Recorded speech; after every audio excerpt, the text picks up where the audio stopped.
Bonjour Louis Champion, je vais vous demander de vous présenter, nous expliquer quel organisme vous représentez. Alors d'abord bonjour Alex, Louis Champion, je suis médecin et je suis président de la Fédération des prestataires de santé à domicile, c'est-à-dire c'est une fédération qui regroupe le SINALAM, l'ensemble de prestataires classiques, et le SINAPSAD qui sont l'ensemble des prestataires associatifs.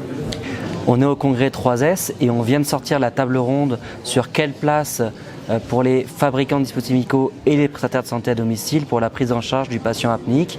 Quelle était finalement votre position et en quoi c'était un élément fort de discussion pour ce congrès?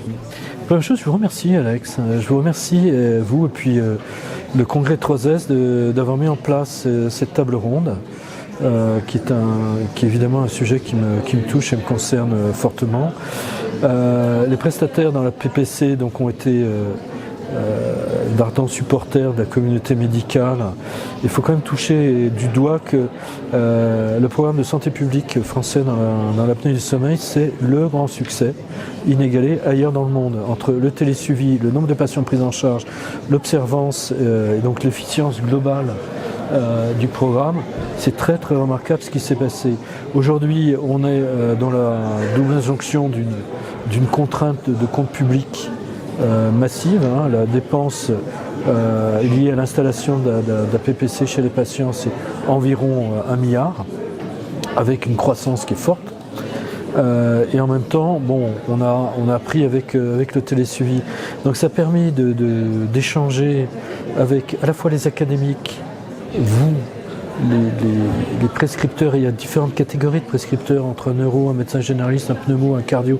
C'est pas exactement la même patientèle, c'est pas exactement la même contrainte, mais en fait on voit bien l'hétérogénéité des patients que vous prenez en charge, des comorbidités et l'hétérogénéité des comorbidités, et ce qu'on peut faire en plus pour caractériser ces patients, prendre en charge cette comorbidité. Et ce qui était aussi bien, c'était la présence du vice-président du CEPS, Bernard Célie, pour cette mise en contact avec le monde réel et avec des gens qui se parlent, et l'élaboration de solutions, pas que de problèmes, et de comprendre qu'on peut faire plus. Merci Louis. Et qu'est-ce qu'on peut souhaiter finalement dans cette suite de cette table ronde, dans ces échanges entre justement ces différents corps de métier, les instances publiques et les dépenses de santé? Je crois que le point très important, il est un peu chez vous. Du côté PSAD, on a fini cette négociation avec une convention biannuelle avec le CPS qui va couvrir 2025-2026. Cette biannualité, elle avait pour objet de permettre la négociation sur la nouvelle nomenclature avec la refonte de la nomenclature par l'HAS. Il appartient évidemment à la communauté médicale de participer de manière très précise dans cette refonte de nomenclature, parce que ce qui sera présent sera présent, ce qui sera exclu sera exclu. Donc il faut vraiment s'intéresser au sujet. Et les PSAD, on va essayer de concourir au succès de la prise en charge future telle que vous la voyez, avec à la fois le télésuivi, la présence sur le terrain, la nouvelle manière d'aborder les patients, et puis on ne fera pas l'économie de parcours différenciés sur les comorbidités et donc la data sur les patients.